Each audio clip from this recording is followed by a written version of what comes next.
días. El tema que vamos a desarrollar hoy es el significado oculto de la Navidad. Es decir, a través del pensamiento teosófico vamos a tratar de descubrir aquí entre todos, tratar de entender lo que se nos ha mostrado que está detrás de las palabras, detrás de los versículos de la Biblia, detrás de los intereses mostrados en relación con la vida de Jesús que presentan los cuatro evangelistas, ver algo muy importante en relación con lo que tiene que ver con nuestra propia vida, con nuestro propio desarrollo de conciencia. He tomado como base para este estudio la sabiduría divina y el cristianismo de Gerhard Tranter, un teósofo, y la vida de Cristo desde la Navidad hasta la ascensión de Geoffrey Hodgson, también un teósofo muy reconocido dentro de esta entidad, un médico clarividente, muy longevo, vivió casi 100 años, siempre trabajando en estos términos. El hecho de que él hubiera sido clarividente ayudó también mucho a la comprensión de muchos fenómenos que se presentan, que son muy enigmáticos para nosotros. Entonces vamos a tratar de ver estos asuntos con estas diapositivas.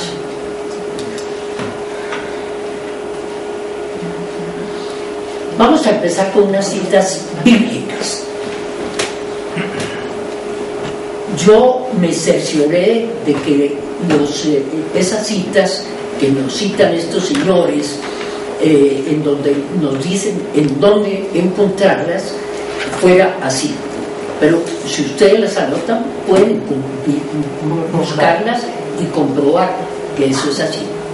Empecemos a ver las citas. Jesús me responde: ¿no está escrito en vuestra ley, yo he dicho, dioses sois? Juan 10:34. Dioses sois. Nos está diciendo que nosotros, los seres humanos, tenemos una naturaleza divina. Esa naturaleza divina es potencial, no se ha desarrollado todavía, pero algún día será activa. Entonces, esa idea de que somos dioses, es decir, que nuestra naturaleza es divina, no se está diciendo que no haya sino una sola fuente de todo el universo. Es al que ellos hemos llamado en el cristianismo Dios, como el origen, fuente de todas las cosas.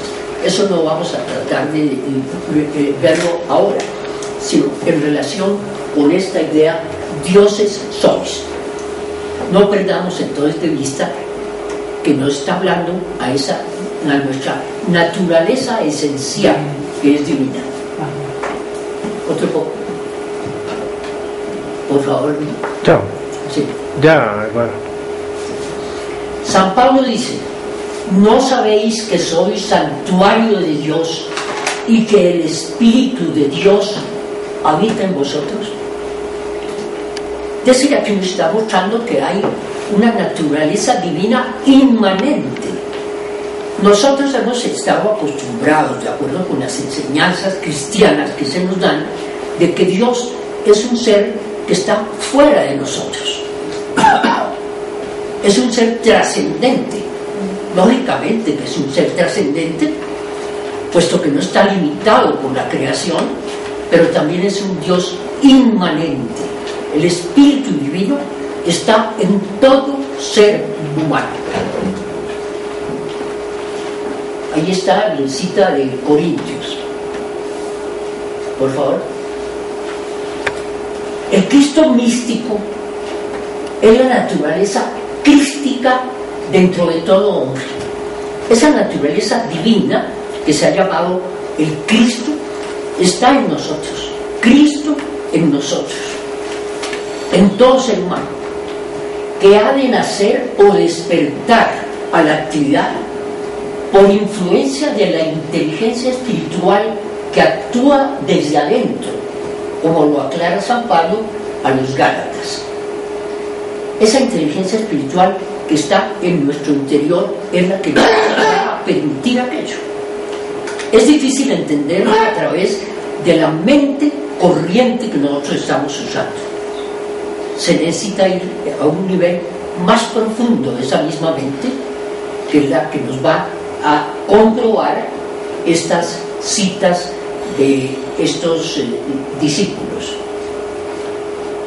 Él dice allí: hijos míos, por quien sufro de nuevos dolores de parto, hasta ver a Cristo formado en vosotros.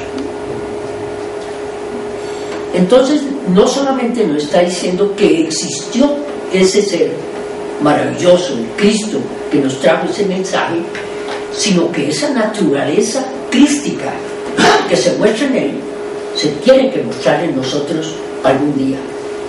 Y que algo tenemos que hacer de trabajo actualmente para que algún día eso sea posible.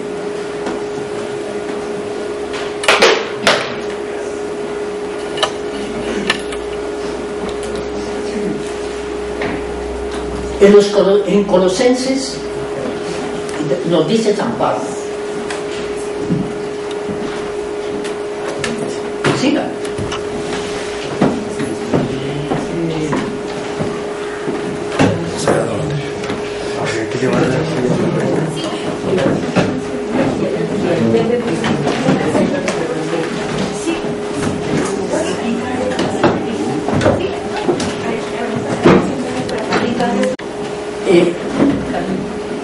Aquí en Colosenses entonces encontramos la misma cita. Que si podemos empezar nuevamente para todas las personas.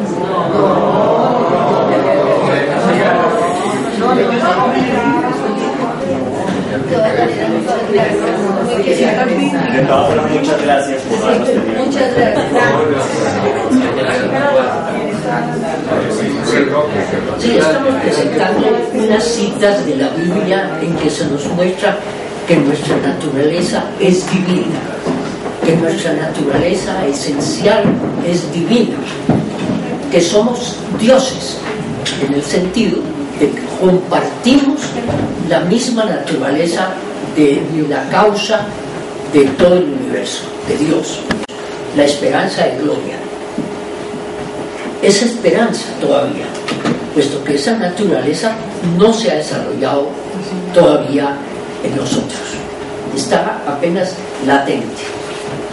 Seguimos.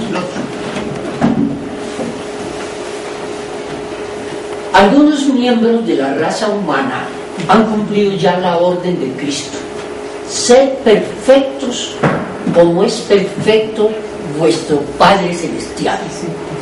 Eso lo dice Mateo en 5:48. Los seres humanos estamos en distintos grados de desarrollo de conciencia. No solamente hemos desarrollado nuestra naturaleza externa, nuestra naturaleza física, emocional y mental, sino nuestra conciencia más íntima se ha ido desarrollando al mismo tiempo que la naturaleza externa, que nuestros instrumentos, que nuestros cuerpos. Algunos seres de la raza humana van mucho más adelante que nosotros y ya han hecho ese desarrollo. La naturaleza crística está activa en ellos. Es algo que a nosotros nos tiene que suceder si ponemos las condiciones para que eso se logre, para que lleguemos a ello. Sed perfectos como es perfecto vuestro Padre Celestial. Eso vamos a ver un poco más adelante, que nos va a significar con ser perfectos como vuestro Padre Celestial. Y se ha llamado lo que en el cristianismo se muestra como la fraternidad blanca. Son seres perfectos, de un desarrollo infinito, puesto que no existe nada gratuito en el universo.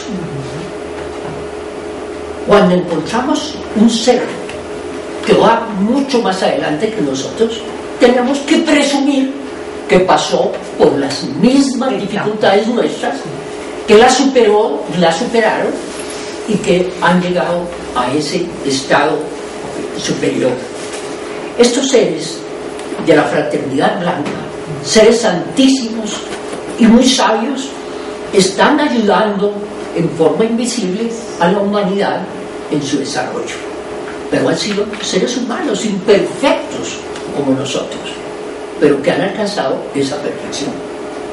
¿Seguimos?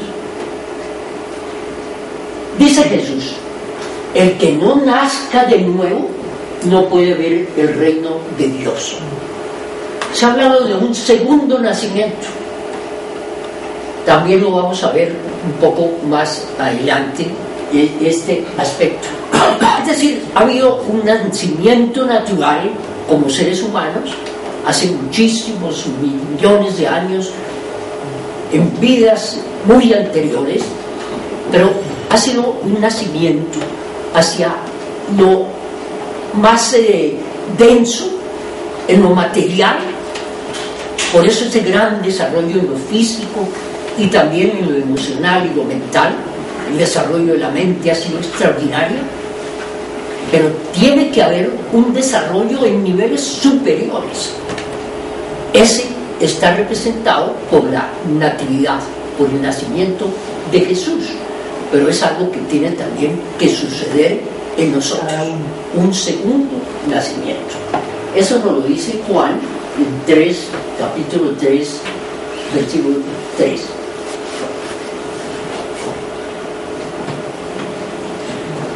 Somos dioses, de acuerdo con las citas que hemos visto aquí. Entonces estamos pues siguiendo un libro cristiano, la Biblia, y los términos que vamos a emplear hoy son todos términos cristianos. Está la idea de que somos dioses, pero como les decía a ustedes, dioses en formación. Dioses en formación. Está la semilla divina, pero tiene que crecer hasta que esa semilla se exprese plenamente. Somos dioses. Esta afirmación pasa casi desapercibida en las enseñanzas cristianas.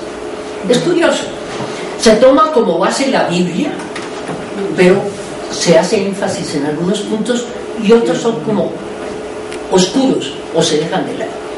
Esta idea de la divinidad del ser humano no se ha puesto no se le ha puesto énfasis. Pero sin embargo, si vemos que hay una sabiduría en esa Biblia, entonces tenemos que ponerle atención a todo. Y este aspecto es fundamental en la idea de la natividad.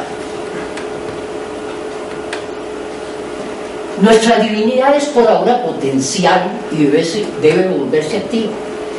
Los seres humanos estamos en el mundo pasando por múltiples experiencias con el objeto de desarrollar nuestra naturaleza espiritual. Muchas veces nosotros desconocemos por qué estamos en el mundo, cuál es el objetivo de la vida. El objetivo de la vida será hacer dinero, divertirnos, como decimos, pasarnos lo mejor posible y dejar que eso vaya siguiendo hasta que llegue la enfermedad, la vejez y la muerte, la cual vemos muy lejano. Eso le pasa a todo el mundo, pero no estamos pensando que nos va a pasar a nosotros. La gente se muere, pero yo no estoy pensando que tengo también que morir. Entonces el objetivo de la vida será tan limitado a esos pocos años de la existencia. Hay que ponerle tanto énfasis. No quiere decir que eso no tenga que hacerse.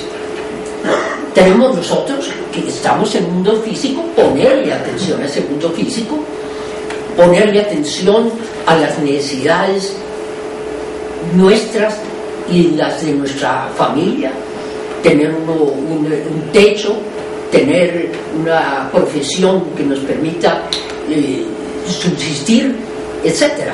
Pero esos son medios para un objetivo mayor. El cuerpo físico no vive sino unos pocos años Pero, hablando también en términos cristianos, suponemos, y estos seres nos dicen que es así, existe una naturaleza que perdura y por lo tanto tiene que ser más importante que una naturaleza que solamente permanece unos pocos años. Pero esa naturaleza que perdura no le ponemos atención sino cuando ya nos vemos en los últimos momentos.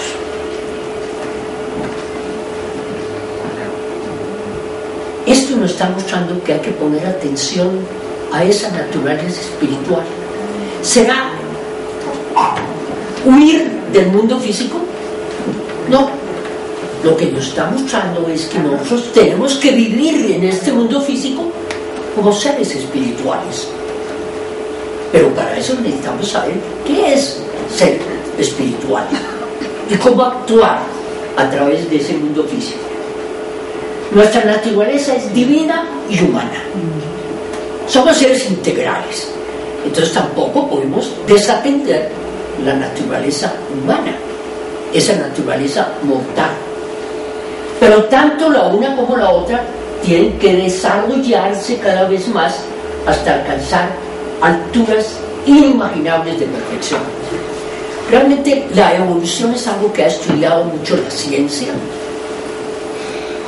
especialmente después de Darwin, a mediados del siglo XIX, que actualmente se ha comprobado de que existe una evolución física, pero no se le ha puesto atención a que tras de esa evolución física hay una evolución de la conciencia.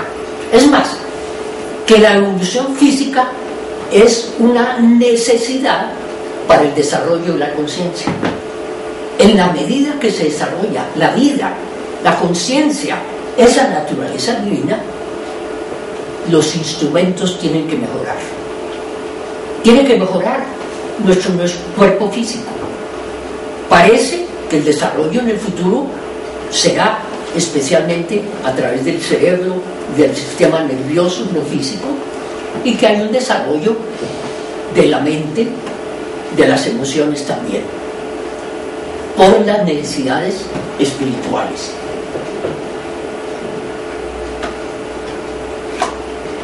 La teosofía nos indica que esto se lleva a cabo a través del proceso de la evolución. Eso es un punto fundamental. Como les decía, esa evolución física, emocional, mental, espiritual, para ese desarrollo de la vida, del espíritu, de la conciencia. Es necesario entender eso para darnos cuenta de la afirmación dioses sois. Hay que desarrollar esa naturaleza divina.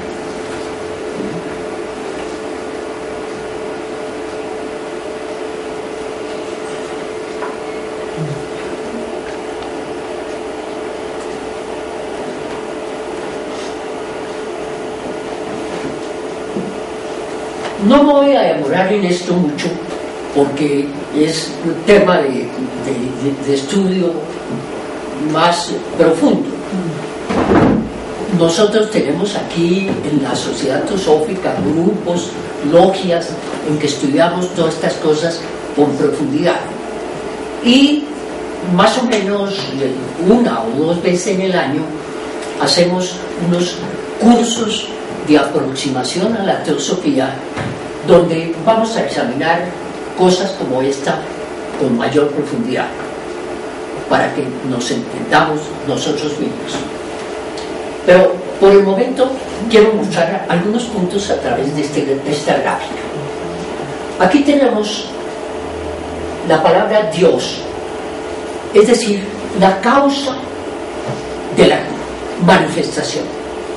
Todo en el universo procede de esa causa.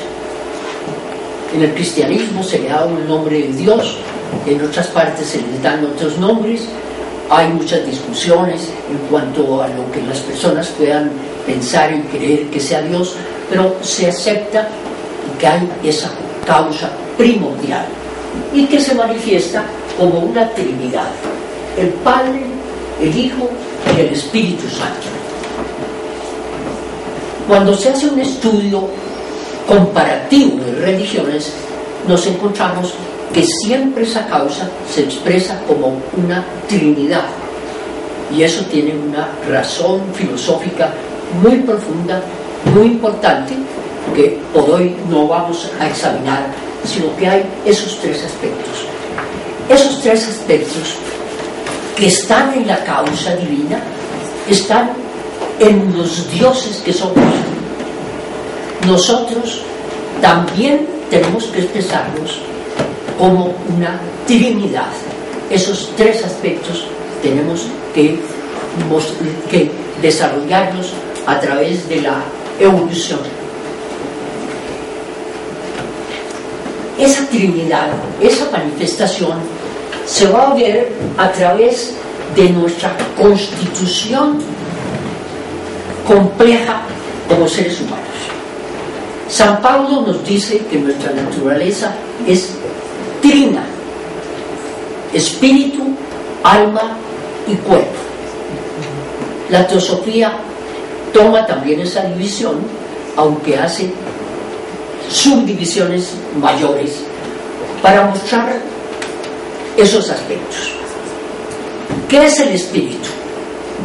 El espíritu es nuestra naturaleza real, eterna, inmortal, que no ha tenido principio ni tendrá fin. Nunca existe la muerte para el espíritu. ¿Cuál es la naturaleza mortal? El otro extremo. La naturaleza física, emocional y nuestra mente concreta. Esa naturaleza es la más conocida por nosotros, en la cual actuamos corrientemente, lo físico y lo psicológico en nosotros. Pero hay una parte intermedia entre nuestra naturaleza real, que se ha llamado la mónada, esa naturaleza espiritual, y la mortal. Esa naturaleza intermedia es lo que se ha llamado el alma, en términos también generales. En términos generales, eso es también un motivo muy importante de estudio para conocernos a nosotros mismos. Esta naturaleza es en la cual actuamos, en la cual vivimos, pero esa naturaleza del alma está por desarrollar. A eso se va a referir la natividad. Por favor. ¿Qué nos muestra esta flecha? Partimos de la divinidad, del triángulo, no solamente de este aspecto, sino del triángulo en general, y hemos tenido que construir alrededor de esa naturaleza espiritual una serie de instrumentos, unos invisibles y uno visible. El único visible para nosotros es el mundo físico, pero sabemos que existe ese mundo emocional y mental, pero muchas veces se ve como simplemente una función del cerebro. Pero la teosofía nos muestra que es independiente su función, aunque actúa a través del cerebro, que es muy importante. Pero cuando llega la muerte del cuerpo físico, seguirá existiendo y actuando esa naturaleza psicológica.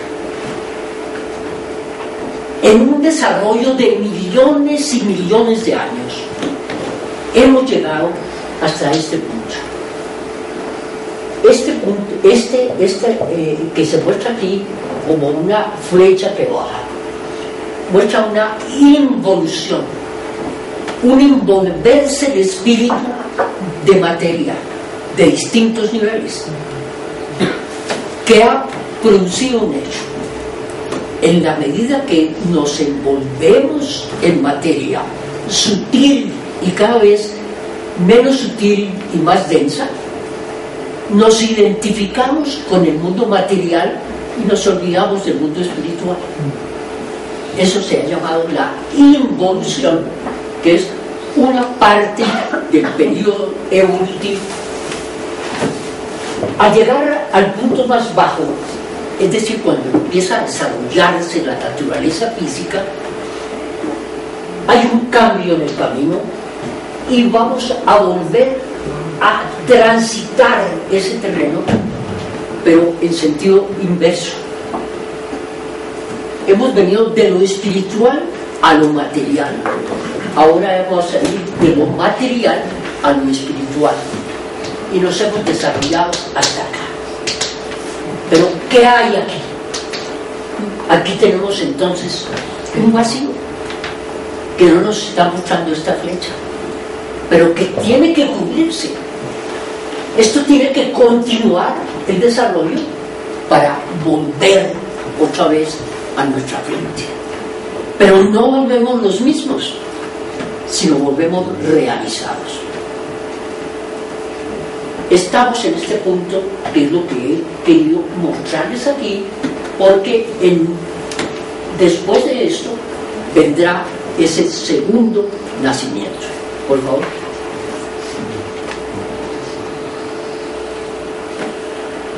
Esta naturaleza espiritual, Padre, Hijo, Espíritu Santo, que es la voluntad divina, la sabiduría, amor divinos y el Espíritu Santo divino,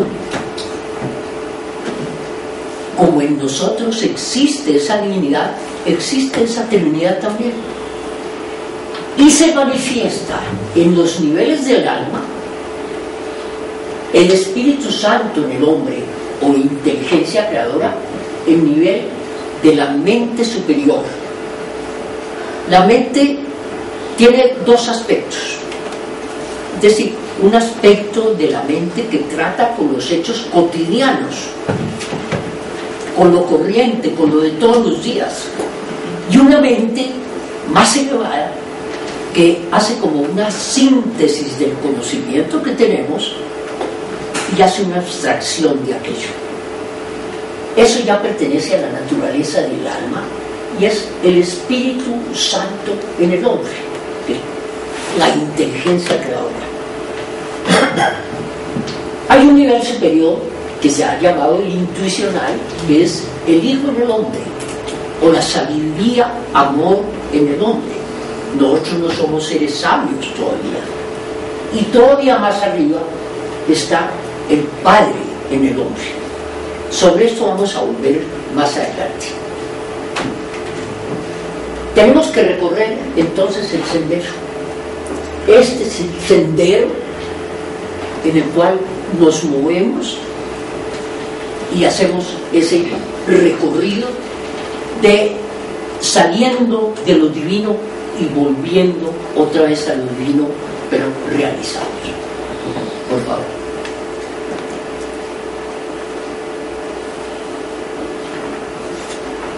En la Biblia encontramos ejemplos que nos muestran el proceso de la evolución, como en el caso de Adán y Eva, que comen el fruto del árbol de la ciencia del bien y del mal y son expulsados del paraíso.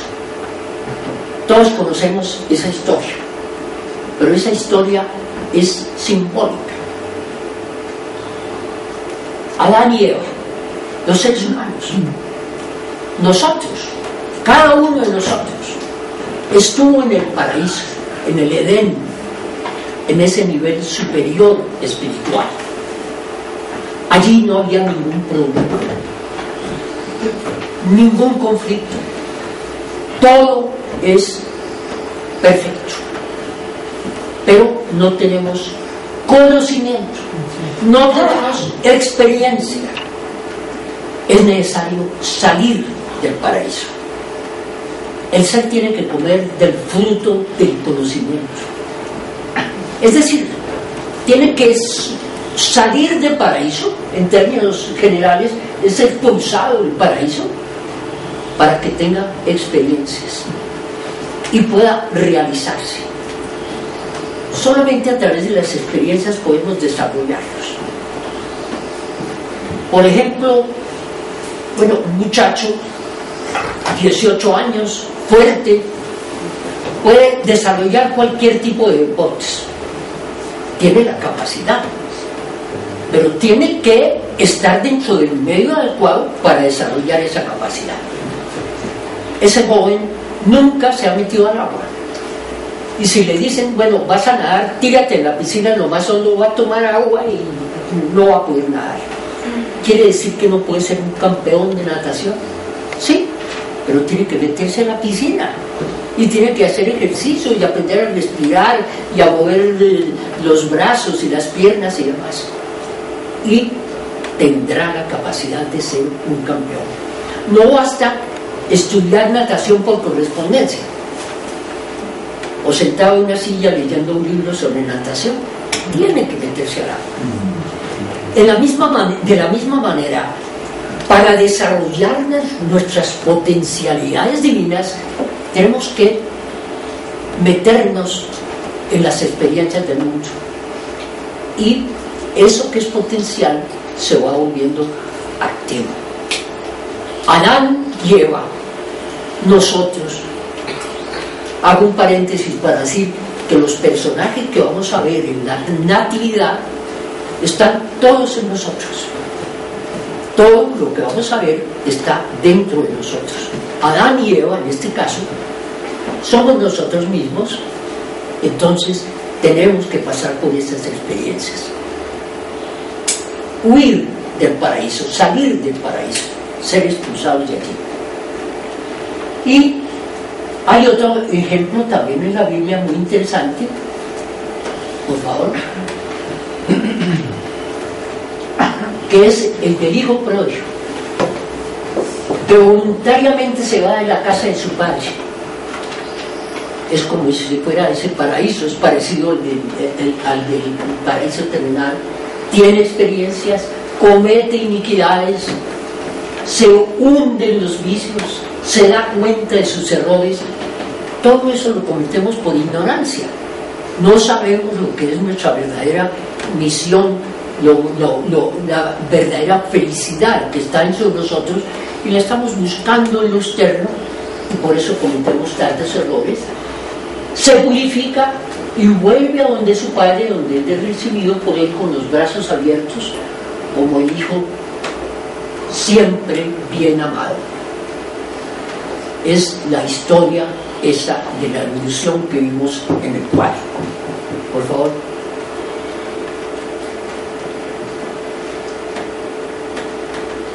Seres que van más adelante que nosotros. Esto es algo en lo cual ya había mencionado, pero hay que hacer énfasis. Esos seres que van más adelante que nosotros nos están mostrando cosas que son imposibles de demostrar por nosotros mismos, porque pertenecen a ese vacío que mostraba en el cuadro después de la primera, de donde iba la flecha hasta la mente concreta. Eso que para nosotros es un futuro, para ellos es el presente. Ellos viven en la naturaleza del alma, y por eso nos han podido dar testimonio de lo que será nuestro futuro. Es importante ponerle atención a esos seres, puesto que son seres sabios. Esos seres, con gran sabiduría y amor hacia nosotros, sus hermanos menores, han venido al mundo en diferentes épocas, en diferentes culturas, para darnos su ayuda en nuestro desarrollo espiritual. Uno de ellos es Jesús.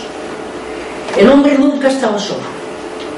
Siempre, a través de los tiempos, hemos encontrado en todas las culturas seres superiores que vienen a ayudar a esos hermanos menores y les dan una enseñanza adecuada de acuerdo con el estado de desarrollo, lo que puedan percibir, lo que el hombre pueda captar. Por eso periódicamente vienen esos seres a ayudarnos, a darnos un impulso en ese camino. Jesús vino hace 2000 años y desarrolló esa tarea para ayudarnos.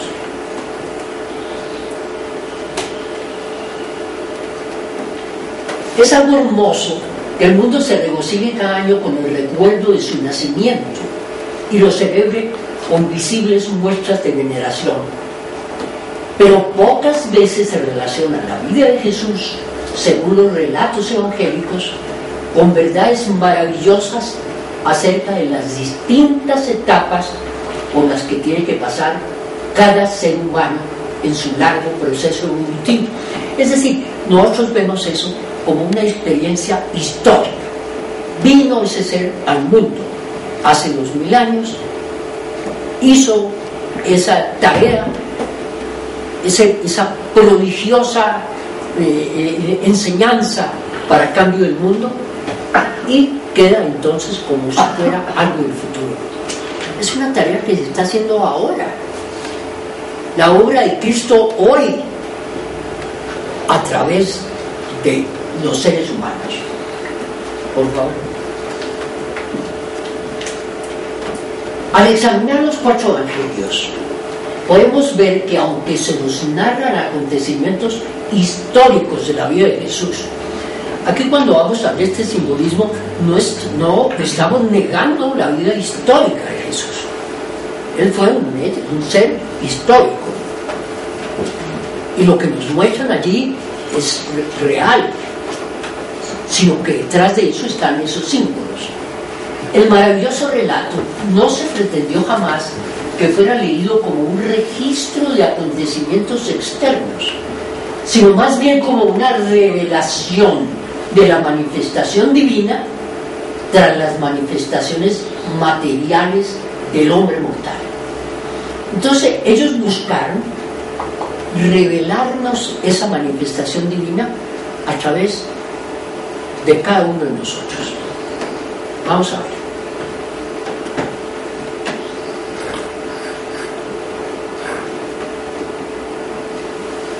El mundo cristiano celebra el 25 de diciembre de cada año el nacimiento de Jesús.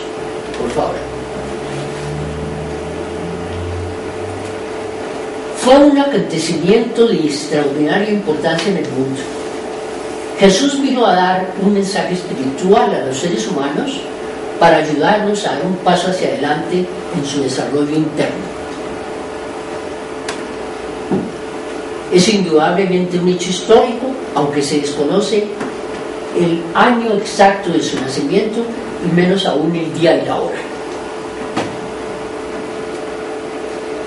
Se escogió para la celebración el solsticio de invierno en el hemisferio norte, porque es cuando el día empieza a ganarle terreno a la noche. Durante el invierno, cuando empieza el invierno, cada día los días se van haciendo más cortos y las noches más largas. Cuando llega el solsticio de invierno, que es alrededor del 23 de diciembre, empieza el fenómeno al contrario. Los días empiezan a alargarse. Es decir, hay esperanza de que haya otra vez claridad, que haya más luz. Eso se había venido celebrando desde tiempos inmemoriales. Pero el cristianismo entonces tomó esa idea. No conocemos el año, no conocemos el día ni la hora. Tomemos entonces como base el solsticio de invierno. El sol empieza a alumbrar más al mundo. Esa festividad se había estado realizando en muchas culturas a través del tiempo.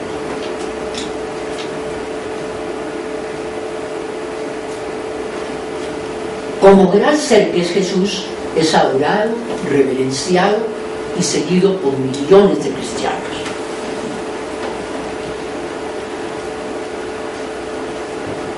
Vamos a ver lo que nos dicen los evangelistas.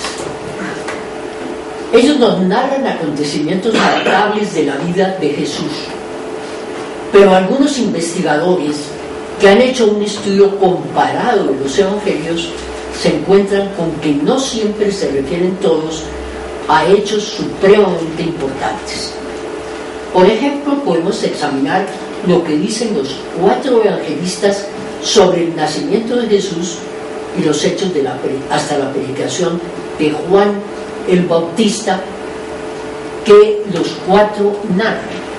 Los 4 evangelistas toman la predicación de Juan el Bautista como una cosa muy importante.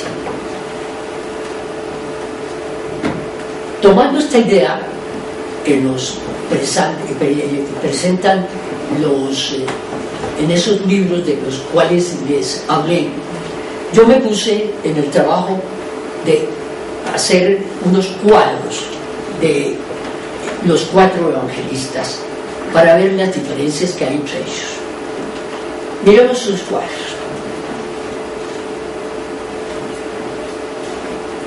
Tenemos aquí en rojo lo que narra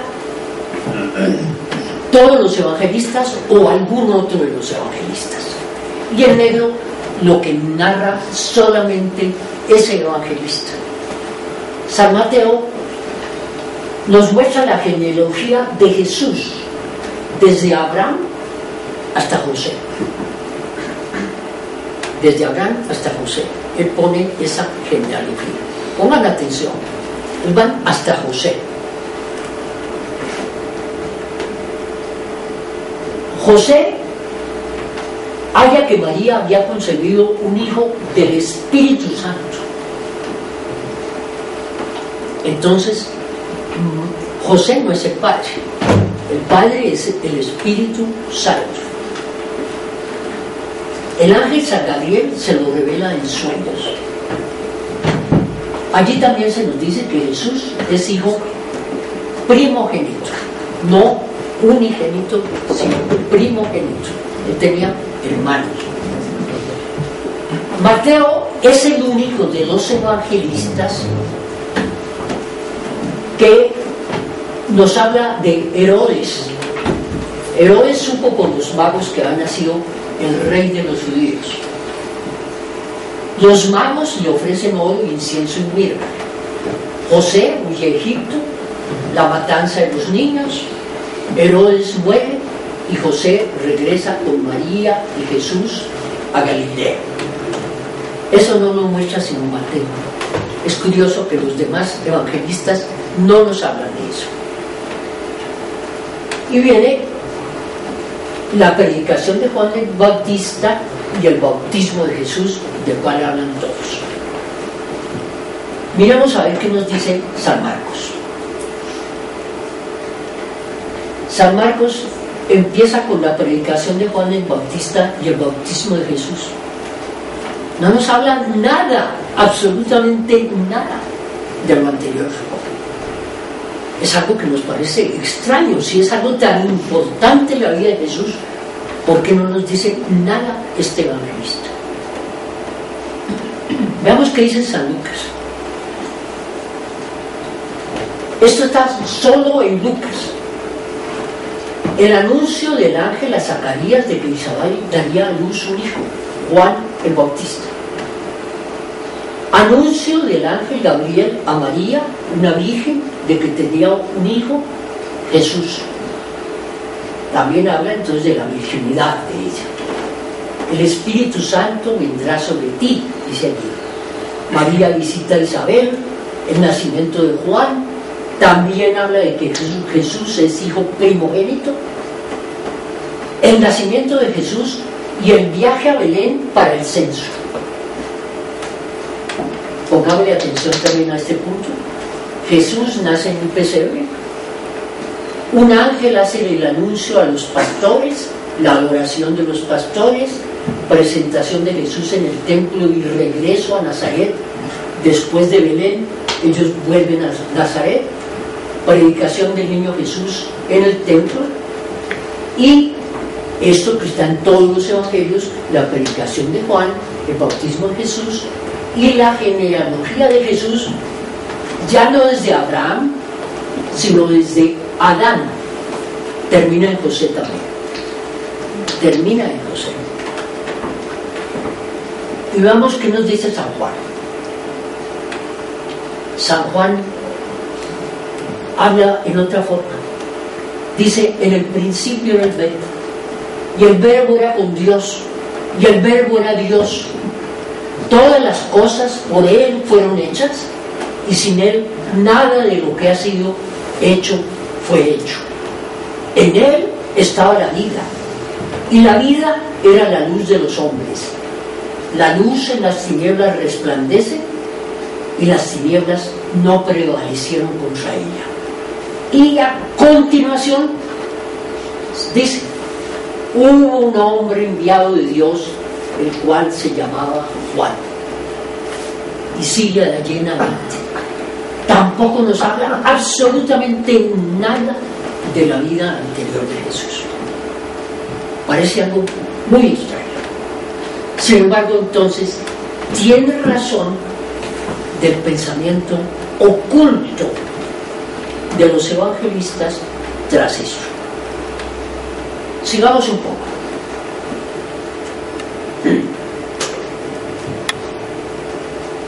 En vez de establecer inútiles discusiones sobre si históricamente puede ser cierto el relato de la Inmaculada Concepción, es mejor considerarla místicamente.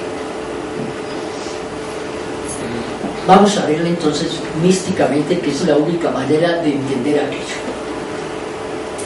Mateo y Lucas describen la natividad de modos diferentes y ni Marcos ni Juan la mencionan.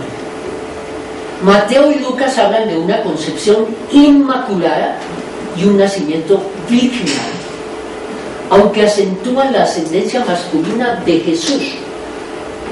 Vean ustedes que tanto el uno como el otro nos dan la genealogía y termina en Jesús. Y allí mismo nos dice que José no es el padre de Jesús. Eso es como incongruente. Poner entonces toda la genealogía terminando en que no es su papá. Pero eso nos da una clave.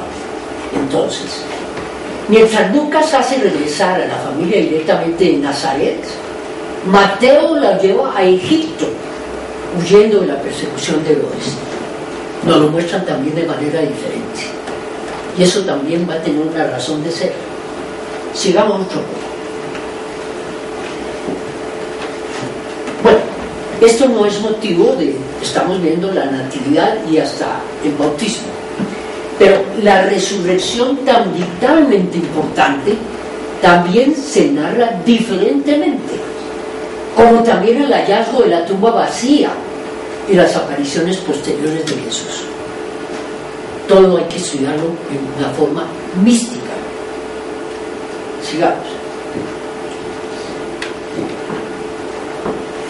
Los evangelistas fueron hombres profundamente iluminados, cuyo propósito no fue el de escribir la biografía de Jesús.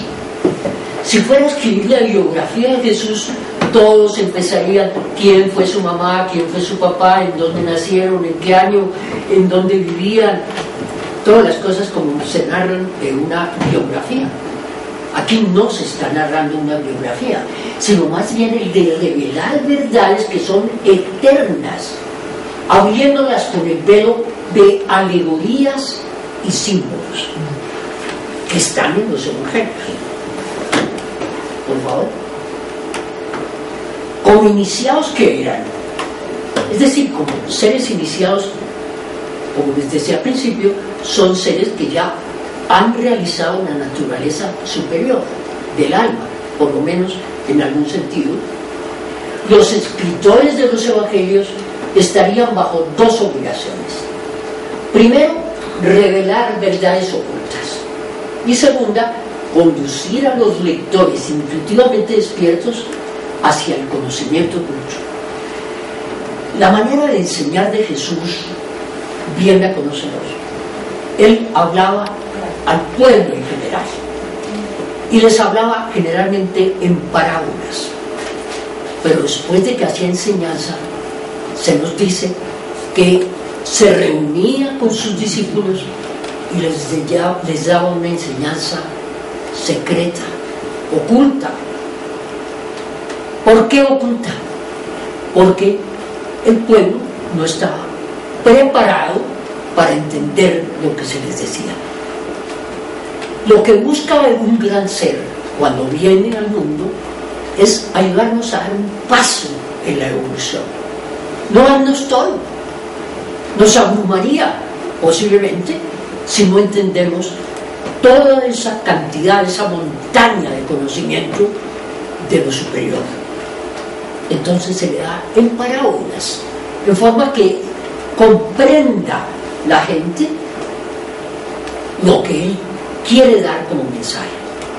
Pero a esos discípulos sí les daba esas verdades ocultas, y los apóstoles tenían como misión revelar esas verdades en forma alegórica, que fuera descubierta en la medida que los seres humanos se iban desenvolviendo, como estamos tratando de hacerlo en este momento,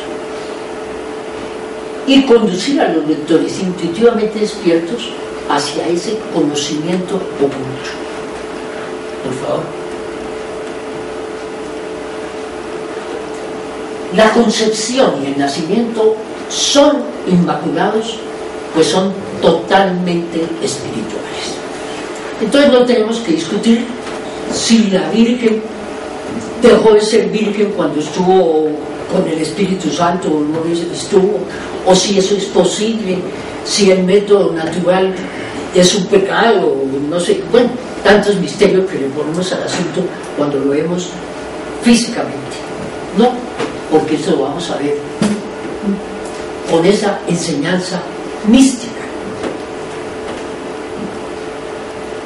Son cambios profundos que ocurren en el interior de todo ser humano al alcanzar cierta estatura espiritual, una continua regeneración e iluminación interior que ha de ocurrir en todos los hombres, en todo el mundo, y no solo en Nazaret o en Belén.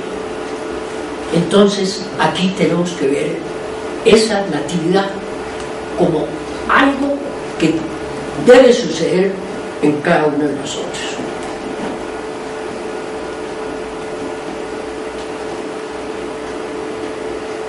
Nuestra escritura es especial, es la Biblia. A ella acudimos en busca de saber algo definido acerca de Jesús, de la naturaleza esencial del hombre y de la relación entre Dios y el hombre.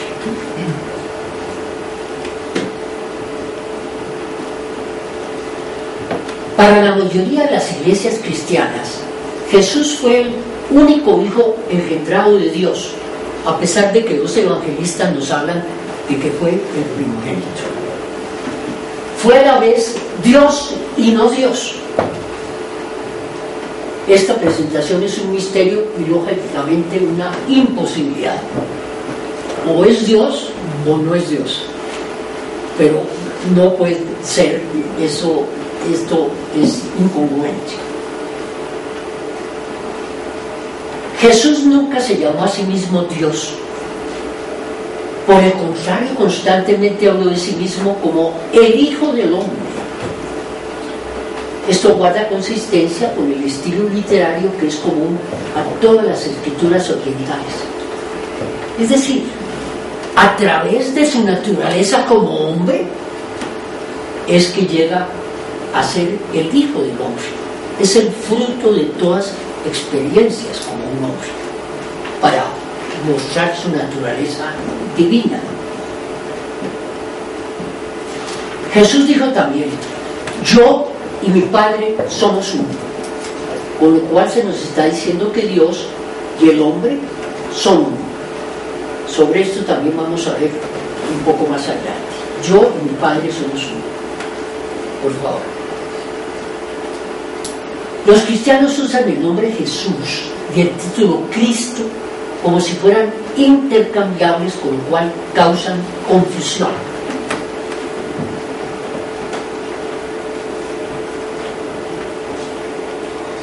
La palabra griega original Christos significa ungido, o sea, en el lenguaje de esos días, uno que ha alcanzado la más alta iniciación posible en las escuelas de misterios. En Grecia, en Egipto, en Caldea existían escuelas de misterios, es decir, lugares en donde a los seres se les daban enseñanzas de tipo superior, cosa que se perdió con el tiempo. Es el caso de Jesús, que daba enseñanzas superiores a sus discípulos, un equivalente a eso. Esa palabra Cristos quiere decir ungido, o sea que ha alcanzado esa alta iniciación. Jesús era un Cristos, será un ungido, lo cual significa que el espíritu crístico estaba inmanente en él y activo en él. Por favor. Pudo también llamarse Jesucristo. Vean ustedes que en la Biblia encontramos que hasta los 30 años a él se le llama Jesús y después se le llama Jesucristo. Ha habido un cambio total con el bautismo. Puede llamarse Jesucristo por ser el único Cristo a que se refiere el Nuevo Testamento, pero no existe justificación alguna para afirmar que Jesús es el único Cristo que el mundo ha visto. Por favor. Todo ser humano tiene una naturaleza crística inherente como parte esencial de su naturaleza. Por favor. Ahora apenas puede vislumbrarse ese Cristo interno como una sabiduría y compasión naciente. Seguimos. Gradualmente esa naturaleza crística va despertando y creciendo.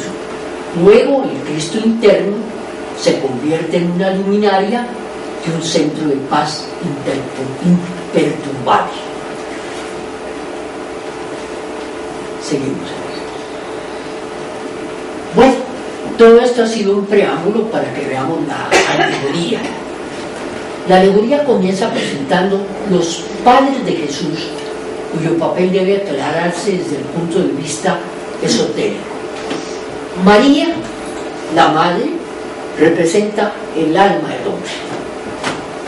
Y José, el padre, representa la mente del hombre. Eso está en nosotros, tenemos un alma y tenemos una mente. En nosotros está entonces el aspecto María y José. Por favor. Miremos esto a través del cuadro que vimos anteriormente.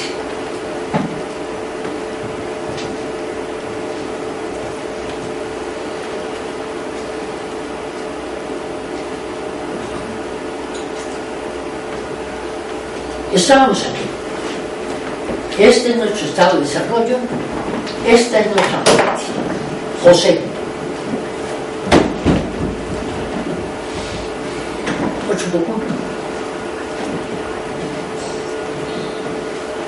Y tenemos aquí que la mente superior corresponde al alma.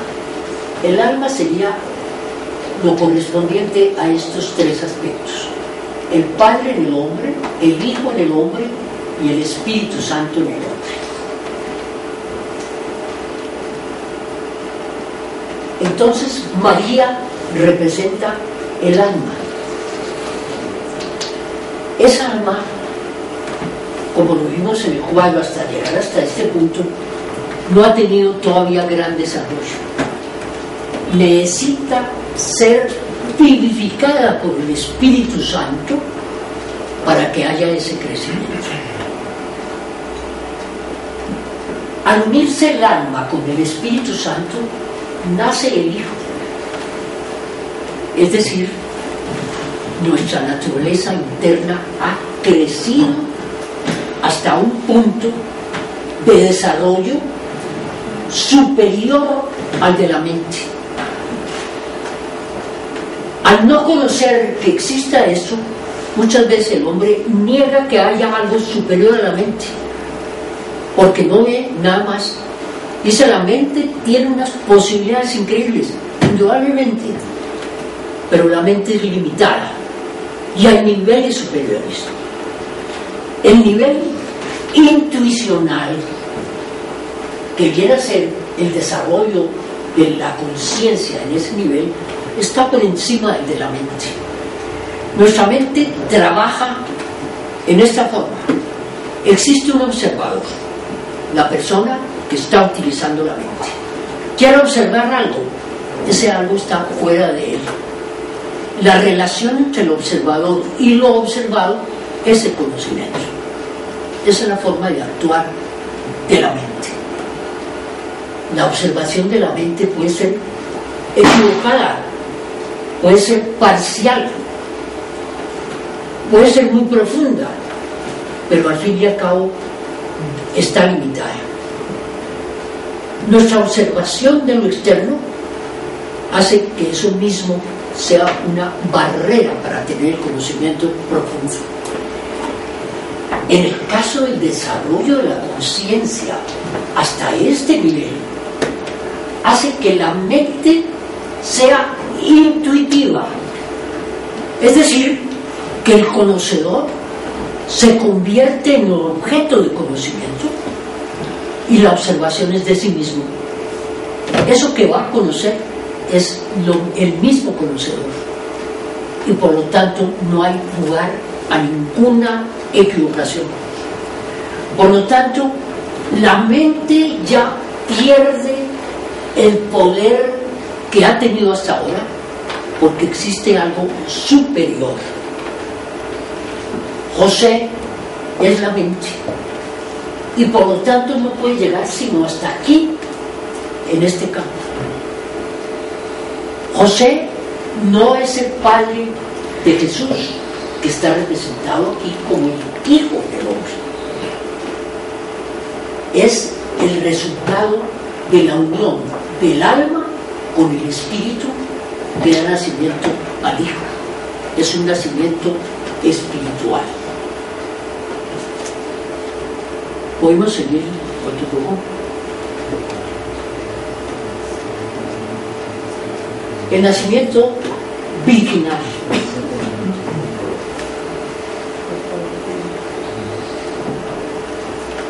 La mente puede ser el padre putativo, pero no el padre carnal de un individuo converso o nacido espiritualmente. Lo que va a comentar. Sus padres reales son el espíritu y el alma, la Virgen María y el Espíritu Santo.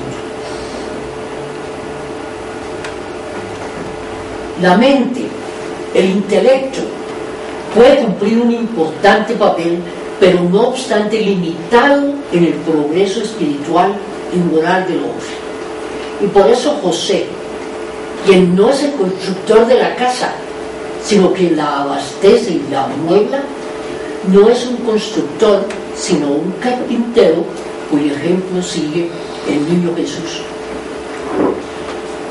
En el primer caso es la construcción de la casa. El Espíritu y María construyen lo eterno. Aquí José es apenas un mediador.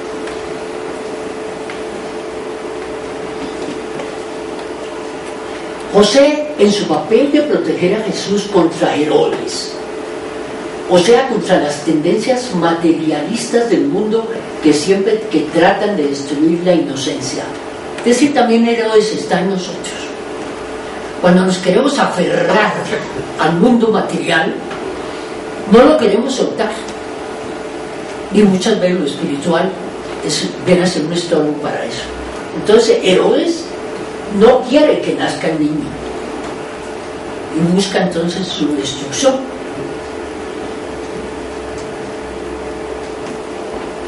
José entonces cumple y se hace cargo del joven iniciado y de su madre y huyen a Egipto. Es decir, liberarse de esas tendencias del mundo materialista. Sigamos.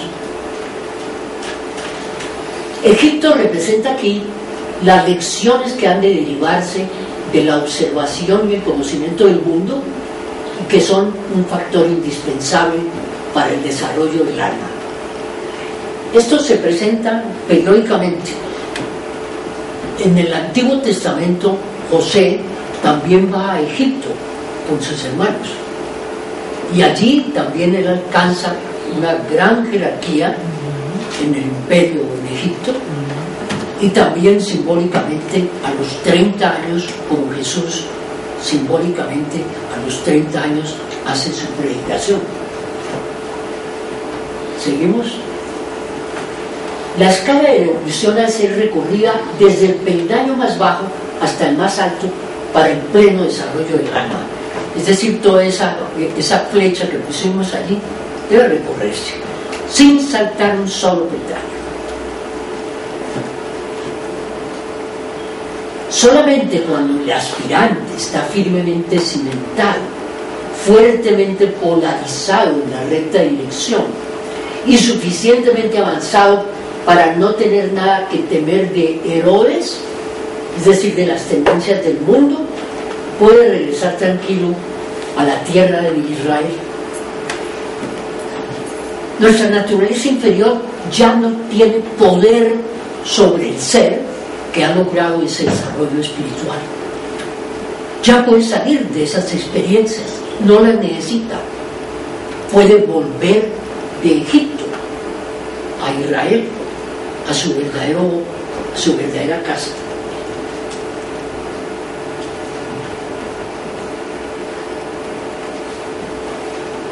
En el Nuevo Testamento se nos dice explícitamente que José no es el padre de Jesús en el sentido ordinario de la palabra.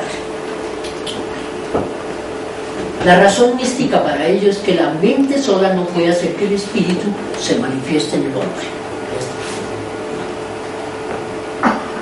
La mente puede, por medio del pensamiento y el criterio y la sabiduría, proveer un trasfondo y una oportunidad para que ese espíritu florezca, pero la razón y el pensamiento, por altos que sean, no pueden hacer nada más que eso. Por eso, después de que Jesús trae la familia nuevamente a Israel, desaparece. No lo volvemos a ver en los evangelios. A medida que la visión del neófito empiece a penetrar con más claridad el velo de la realidad, él será haciendo cada vez capaz de ver la verdad cara a cara por intuición, y el papel de la mente en su progreso irá disminuyendo.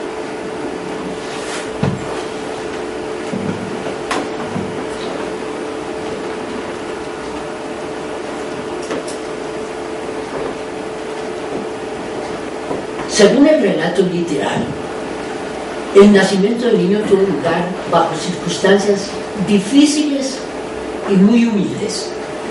Eso es una característica realmente de todos los grandes avatares, de todos esos grandes seres.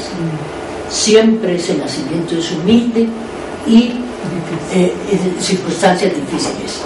Eso lo vemos, por ejemplo, muy claramente también en los relatos de la mitología, como en el caso de un héroe. Algo así se representa en Hércules, que también su nacimiento es humilde y en circunstancias difíciles. Eso quiere mostrarnos que realmente eso no es ningún óbice para el desarrollo espiritual.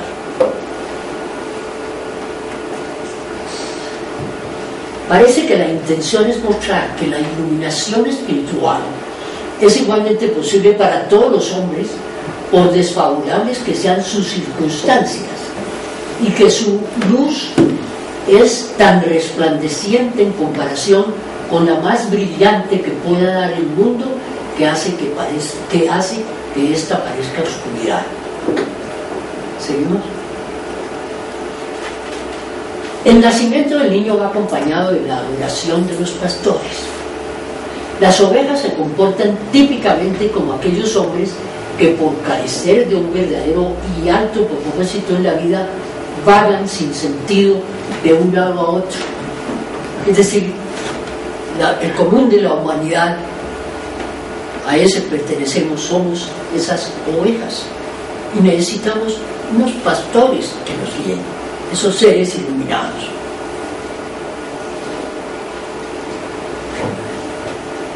Y los pastores representan a los que están en el sendero y cuidan a las ovejas durante la noche, tratando de ayudarlas. Eso es algo muy alentador, saber que no estamos solos, que a pesar de todas las dificultades, de todos los pronósticos, que el mundo se acaba, que esto es una cosa terrible, que ya no se puede llegar más, esos grandes seres están tras de bambalinas, invisibles, ayudando que el plan divino se cumpla, se desarrolle. No puede fallar, porque no es un plan hecho por hombres, es un plan divino.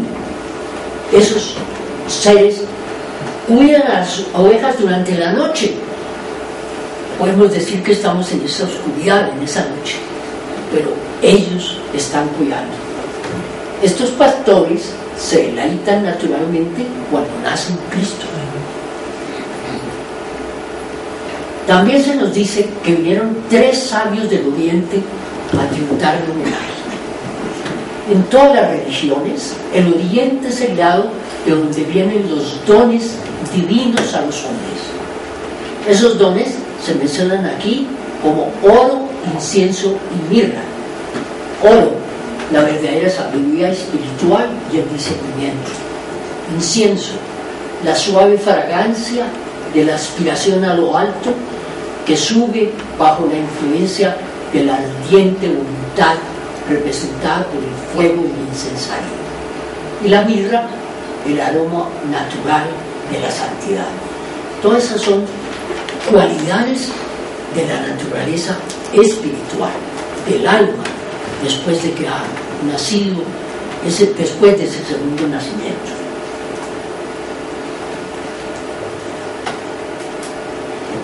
Hasta aquí podemos ver el significado oculto del nacimiento del niño Jesús. Un nacimiento que debe ocurrir en todo ser humano en cierta etapa de su desarrollo espiritual. Todos vamos a tener que pasar por eso. Pero no llegaremos a eso si no hacemos el trabajo preparatorio ahora. Yo creo que esa es la lección más importante que tenemos que ver. El pasado ya pasó, el futuro no ha llegado, y ese futuro depende de lo que hagamos en este momento. En esto hace énfasis la teosofía. Cuando se habla, por ejemplo, del karma, generalmente mal entendido, se piensa que sufrimos porque quién sabe qué hicimos en el pasado. Pero no nos acordamos que lo que hagamos ahora es la causa de algo que va a tener que suceder después, puesto que toda causa tiene un efecto. Hay que ponerle atención especial a ese momento presente. Desarrollo que debe seguir hasta que el ser divino, a través de muchísimas experiencias y triunfos sobre su naturaleza humana y terrenal, pase de un estado latente, como ocurre en nosotros, a un estado plenamente activo, hasta el momento en que, sin dejar de ser hombre, sea también Dios, como en el caso de nuestro bendito Señor Jesús el Cristo.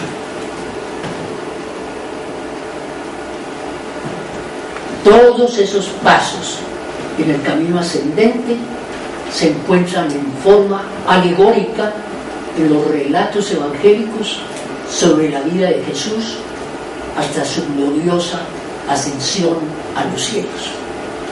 Esta presentación que he hecho hoy a través de estos estudios que he encontrado en esos libros, pretendo que sea una abrebocas para todos nosotros y profundicemos en esas enseñanzas tan maravillosas que encontramos nosotros en esos evangelios. Muchas gracias a todos ustedes.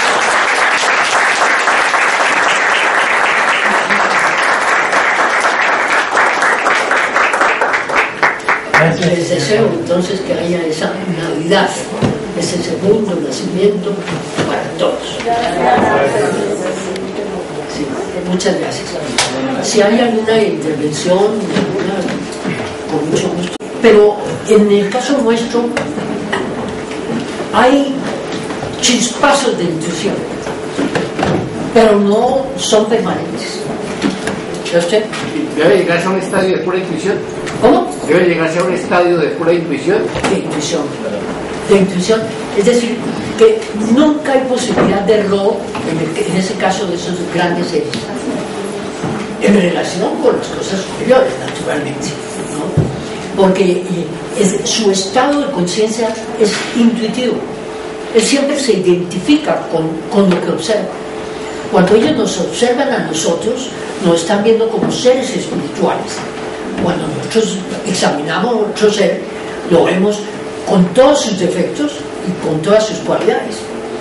Pero podemos estar equivocados, ¿no? En cambio, cuando es intuitivo, el ser percibe a ese otro como si fuera el mismo. Es un nivel de mente superior, dijéramos, es una mente intuitiva, ¿no? Debe ser algo permanente. Cuando un individuo trabaja muchísimo con su mente, en ciertos momentos puede tener ese chispazo de intuición, como pasa con ciertos científicos después de trabajar mucho a través de un problema, cuando no están pensando en él, tienen la solución, ¿no es cierto? Sí. Es un chispazo de intuición, pero no es permanente. Pero eso tiene que llegar a ser permanente. Cuando hay la unión, ¿no? ¿Ah? Cuando hay la unión con el alma.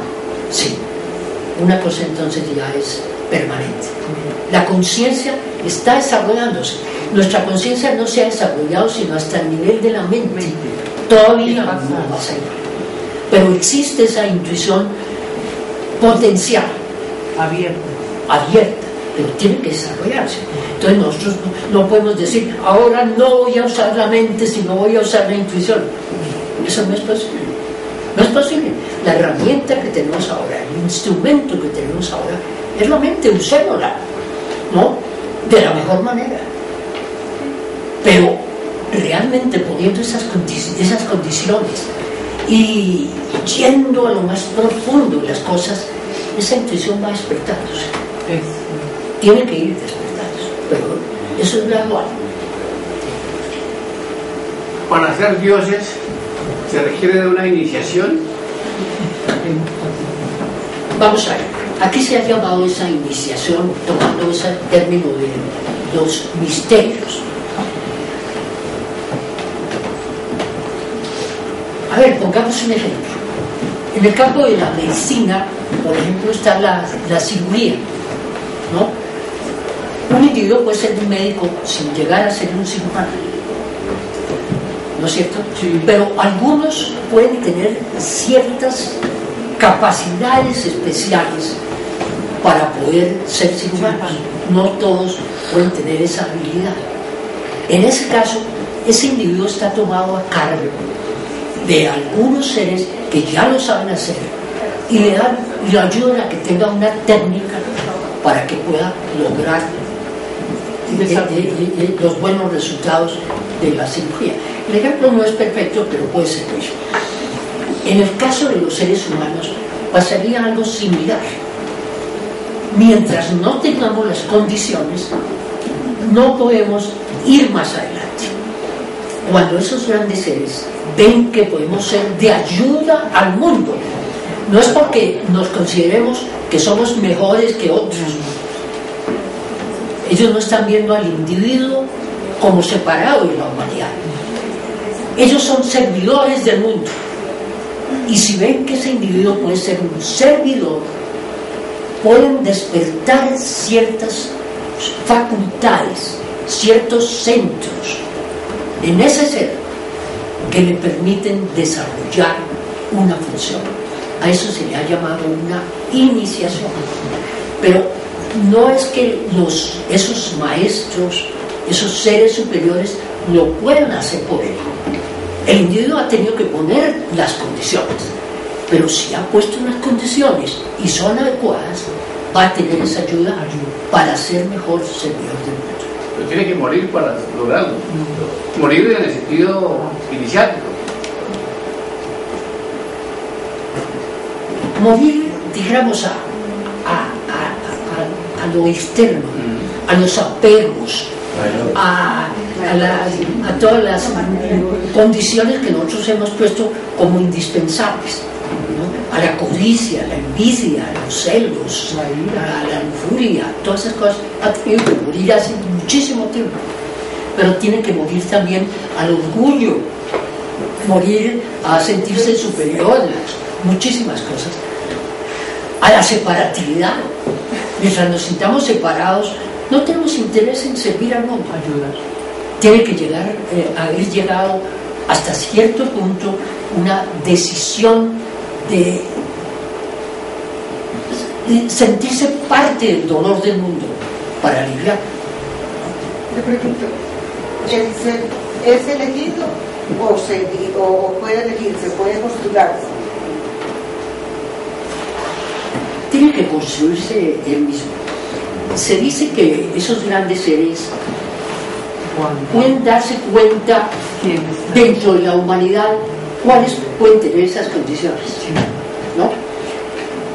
Se pone como ejemplo en una ciudad todas las luces corrientes, pero hay unas luces que son más brillantes que otras. Al mirar a los seres humanos, de pronto esos grandes seres ven unas luces más brillantes que serían las de esos seres que han puesto las condiciones. Es decir, nada es gratuito. Que han trabajado. Todo hemos tenido que hacer el trabajo anteriormente, ¿no? Entonces, no es que ellos nos escojan, sino ellos se dan cuenta de cuáles seres son los que han puesto las condiciones. Y siempre en servicio del total. Bueno, les agradezco mucho su presencia.